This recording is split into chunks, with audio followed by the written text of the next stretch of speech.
마치게 됩니다. 66장 전체는 예배에 대한 말씀입니다. 굉장히 중요하죠. 하나님께서 유다 백성들을 회복시키신 이유도 예배 받으시려고 회복시키신 거예요. 그래서 66장에서는 전체가 다 예배에 대한 말씀이다. 그렇게 보시면 되고요. 1절, 2절에 보면 유다 백성들이 하나님을 떠났던 모습. 1절 여호와께서 이같이 말씀하시되 하늘은 나의 보좌요 땅은 나의 발등상이니 너희가 나를 위하여 무슨 집을 지을고 나의 안식할 처소가 어디랴. 그 다음에 나 여호와가 말하노라. 나의 손이 이 모든 것을 지어서 다 이루었느니라. 물은 마음이 가난하고 심령에 통해하며 나의 말을 인하여 떠는 자 그 사람은 내가 권고하려니와. 3절 보세요. 다 같이 읽습니다. 시작. 소를 잡아 드리는 것은 살인함과 다름이 없고 어린 양으로 제사 드리는 것은 개의 목을 꺾음과 다름이 없으며 드리는 예물은 돼지의 피와 다름이 없고 분향하는 것은 우상을 다름이 없이 하는 그들은 자기의 길을 택하여 그들의 마음은 가증한 것을 기뻐하는. 이게 무슨 얘기냐면 유다 백성들이 제물을 안 드린 게 아니에요. 제물 드렸습니다. 그리고 안식일을 안 지킨 게 아닙니다. 안식일도 지켰습니다. 그런데 중심이 없는 거예요. 그 2절에 보면 통회하는 마음도 없는 거예요. 그러니까 하나님이 뭐라고 화를 내셨냐면 소를 잡아 드리는 것은 살인하는 것과 똑같은 거야. 그 다음에 또 뒤에 어린 양으로 제사를 드리는 것은 개의 목을 꺾음과 다름이 없고 그래요. 또 돼지의 피와 다름이 없다. 얼마나 이게 참 강하게 말씀하신 거예요. 그러니까 이 유다 백성들이 하나님 앞에 번제 드렸어요. 하나님 앞에 제물 드렸습니다. 안식일 지켰습니다. 그런데 뭐가 없어요? 중심이 없어요. 통회하는 마음이 없어요. 그러니까 하나님 뭐라고 말씀하세요? 그건 돼지의 피를 흘리는 것이나 개의 목을 꺾는 것과 다름없는, 살인하는 것과 똑같다. 그러니까 지금 하나님이 유다 백성들에게 뭘 가르치는가 하면 바른 예배가 뭐냐. 그러니까 중심이 빠진 예배는 그 예배가 아니라는 거예요. 중심이 빠진, 통회하는 마음도 없고 하나님을 향한 중심이 빠져버린 그런 예배는 살인하는 것과 똑같고 개나 돼지의 피를 드리고 목을 꺾는 것과 같은 것이다. 그래서 바른 예배를 가르쳐 주신 거예요. 지금 하나님이 이 말씀이 언제 주신 거냐면 유다 백성들을 징계하시면서 주신 말씀이에요. 그들이 왜 징계받았나? 그게 죄예요. 예배를 제대로 드리지 않는 그게 죄입니다. 그러니까 하나님이 그들을 징계하시면서 이제 70년 이후에 바벨론에 돌아가서는 절대 그러지 말라는 거예요. 예배부터 회복해라. 그래서 나중에 유다 백성들이 70년 바벨론 생활을 끝내고 돌아오잖아요. 돌아와서 제일 먼저 한 것이 뭐냐면 성전부터 재건했어요. 수룹바벨과 여호수아가 올라와 가지고 성전 재건부터 한 거 아닙니까? 그러니까 하나님이 정말 원하시는 것은 예배예요. 예배. 제사의 형태가 아니에요. 제물도 아니에요. 중요한 것은 중심으로부터 드리는 예배를 하나님은 기뻐하시는 것이다. 아멘. 그 다음에 5절에 보면 이런 말씀이 있어요. 여호와의 말씀을 인하여 떠는 자, 그 줄거 놓으세요. 여호와의 말씀을 인하여 떠는 자, 그 말씀을 들어라. 너희 형제가 너희를 미워하며 내 이름을 인하여 너희를 쫓아내며 이르기를 여호와께서는 영광을 나타내사 너희 기쁨을 우리에게 보이시기를 원하노라 하였으니 그들은 수치를 당하리라. 그리고 또 뭐라고 그래요? 6절 헌하는 소리가 성읍에서부터 오며 목소리가 성전에서부터 들리니 이는 여호와께서 그 대적에게 보응하는 소리다. 두 가지예요. 거기 보면 5절에는 그 중심에 하나님의 말씀을 인하여 떠는 자들에게는 하나님이 보상을 해주시고 그 예배를 방해하는 자들에게는 거기 뭐라 그래 6절에 보면 하나님께서 보응을 하신다. 그러니까 유다 백성들이 이렇게 다 대부분 하나님을 떠났고 중심이 없는 예배를 드릴 때도 사실은 하나님께서 남겨두신 사람들이 있었어요. 우리가 성경의 역사를 보나 인간의 역사를 보나 하나님이 남겨두신 싹은 있어요. 항상. 예. 아무리 나라와 민족이 아무리 백성들이 타락하고 부패해도요. 그 중에 하나님께서 남겨두신 씨가 있습니다. 그리고 인류의 역사를 보면 하나님께서 싹을 다 패시지는 않아요. 남은 그 싹이 있어요. 네, 남겨두신 싹, 그 있습니다. 그래 여기 보면 유다 백성들도 다 타락한 게 아니에요. 유다 백성들이 다 말씀을 떠난 게 아니에요. 그 중에도 정말 통회하면서 하나님 말씀 붙들고 바른 예배 드리는 사람들이 아주 소수이긴 있지만 소수는 있었단 말이에요. 그래서 그분들에 대해서 하나님 좀 위로하시는 거예요. 다시 한번 보세요.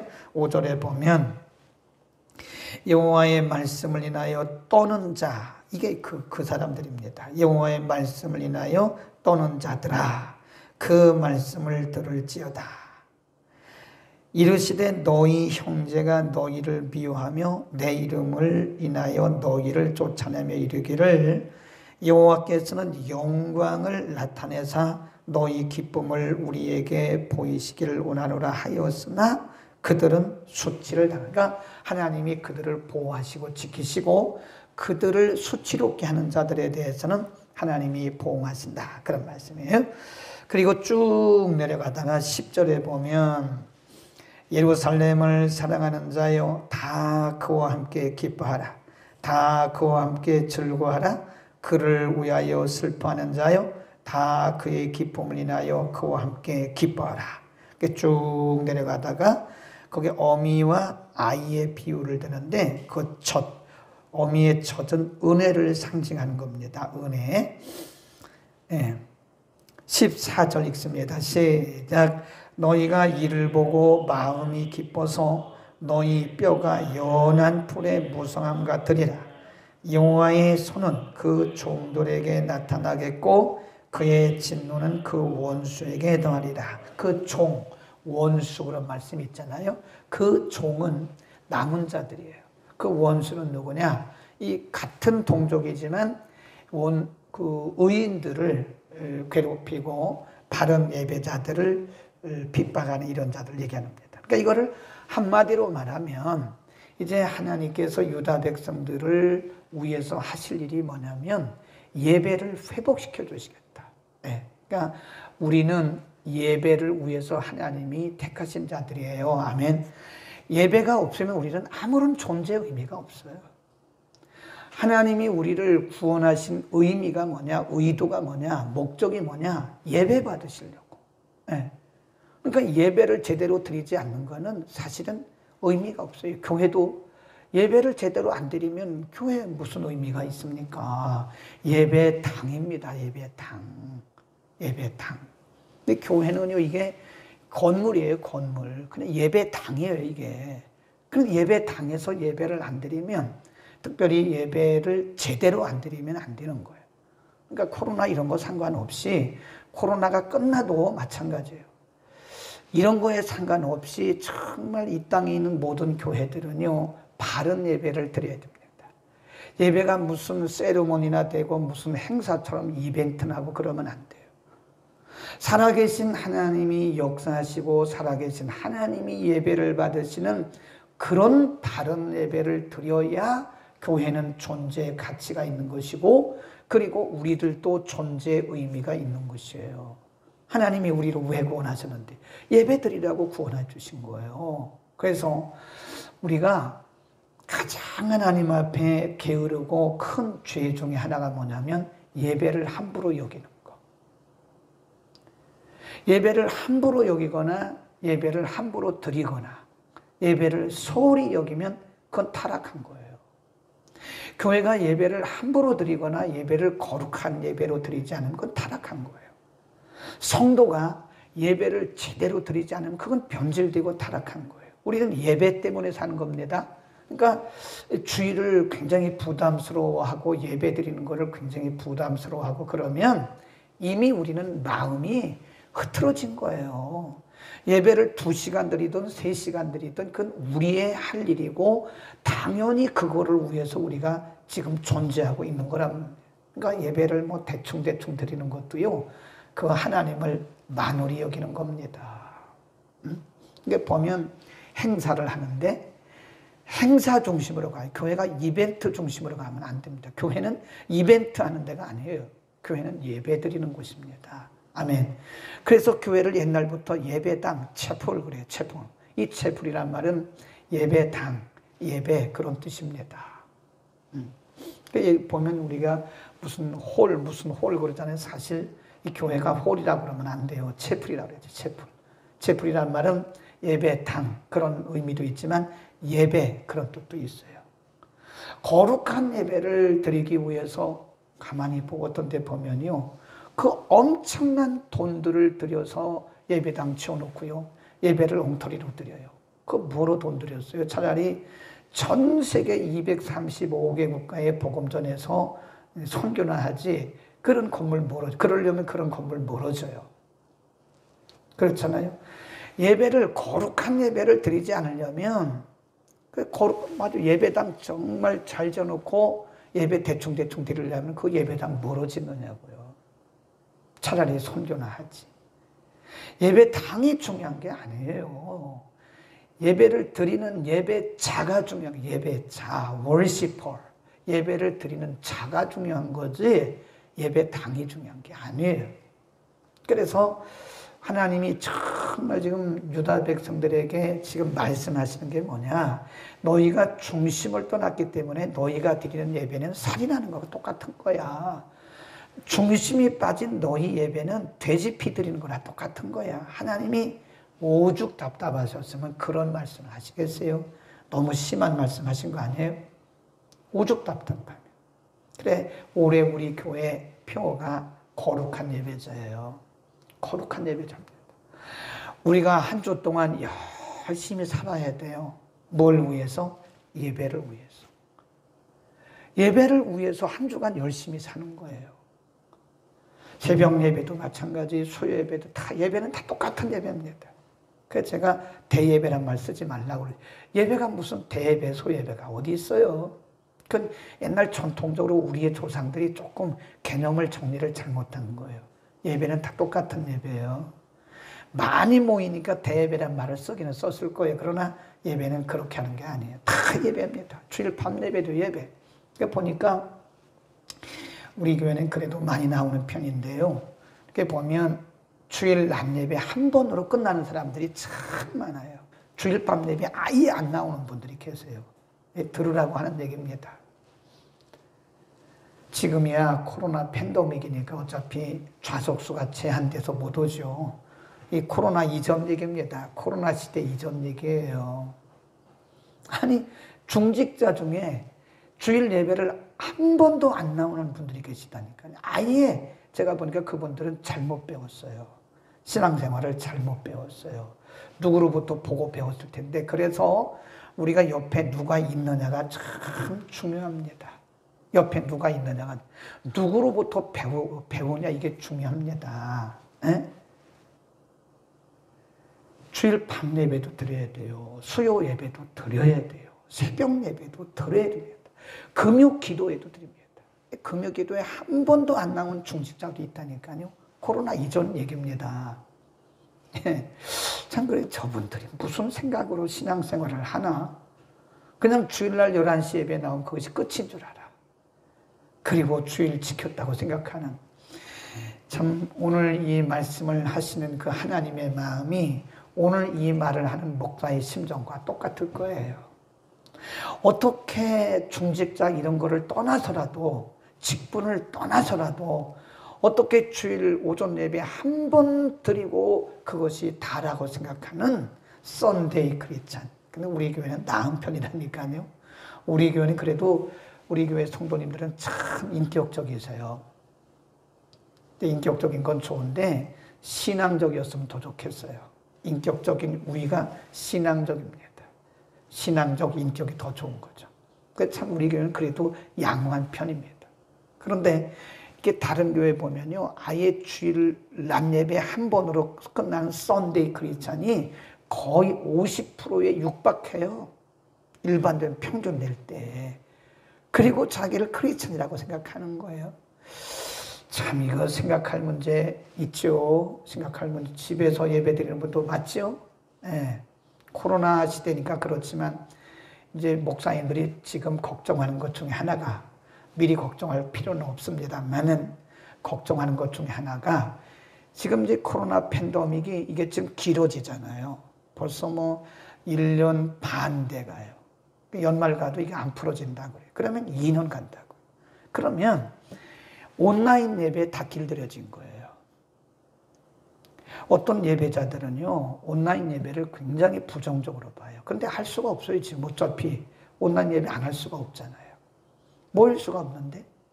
근데 중요한 것은 뭐냐면 온라인 예배에 길들여진다는 거예요. 그래서 코로나가 끝나도 이젠 성전 예배 안 올 사람들이 많을 거다. 우리는 그렇지 않을 겁니다. 우리라고 저는 믿어요. 많은 사람들이 이 온라인 예배 집에서 드리는 그냥 편하니까 교회 올 것도 없고 온라인 예배에 아예 길들여져 가지고 코로나가 끝나도 내 성전 예배 안 올 사람들이 많을 거다. 그저는 쓸데없는 걱정이라고 생각합니다. 그렇지는 않을 거라고 생각해요. 우리 한국교회 성도들이 그 정도는 아닙니다. 깨어있기 때문에. 그러나 아주 소수는 그럴 수도 있어요. 오늘 그리고 내일 본문에서 하나님이 말씀하는 것은 바른 예배, 바른 예배. 그래서 하나님이 유다 백성들을 바벨론에서 다시 예루살렘으로 귀환시킨 후에는 그들의 예배를 다시 회복시켜 주시겠다. 근데 역사적으로 보면 참 안타까운 게요, 말라기 시대 와가지고는 다시 원위치했어요. 예루살렘에 돌아온, 예루살렘으로 귀환한 때부터 말라기 시대가 100년입니다. 100년. 거의 100년이 돼요. 그러니까 처음에는 바벨론에 돌아와가지고 이 사람들이 눈물을 흘리면서 수룹바벨과 함께 성전 재건할 때 얼마나 울었는데요. 옛날에 성전의 모습을 생각하면서 눈물을 흘리면서 성전 재건했다니까요. 그러나 30년, 40년, 50년 이렇게 가면서 말라기 시대 한 100년쯤 됐을 때는요, 도로 원위치예요. 그 인생들이 이래요. 그래서 자꾸 이렇게 하나님께서 우리에게 충격을 주시는 거예요. 뭘 회복하라고? 예배 회복하라고. 하나님이 정말 원하시는 것은 바른 예배입니다. 바른 예배.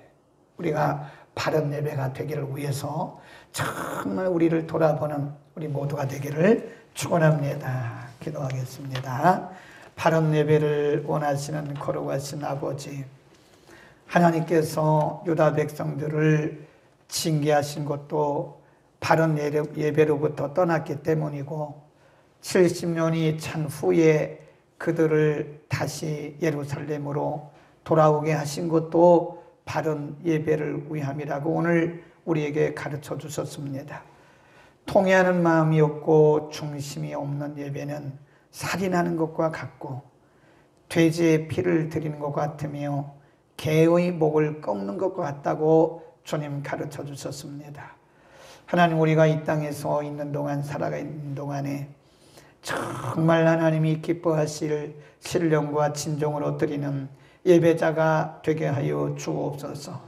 모양만 드리는 예배가 아니게 하시고 혹시 이벤트나 하는 그런 이벤트성 예배가 되지 말게 하시고 우리의 중심을 들여 하나님을 기쁘시게 하는 바른 예배자들 다 되게 하여 주옵소서. 우리가 모여 예배할 때마다 하나님의 거룩한 임재가 있게 하여 주시고 우리의 중심을 온전히 드리는 거룩한 예배자들 되게 하여 주옵소서. 오늘도 가정에서 온라인을 통해서 예배한 성도들, 그리고 성전에서 예배한 성도들 동일한 은혜를 주소서. 나그네 같은 세상을 사는 동안에 하나님의 마음을 기쁘시게 할 신령과 진정으로 예배드리는 거룩한 예배자 다 되게 하여 주옵소서. 예수 그리스도의 이름으로 기도드립니다. 아멘.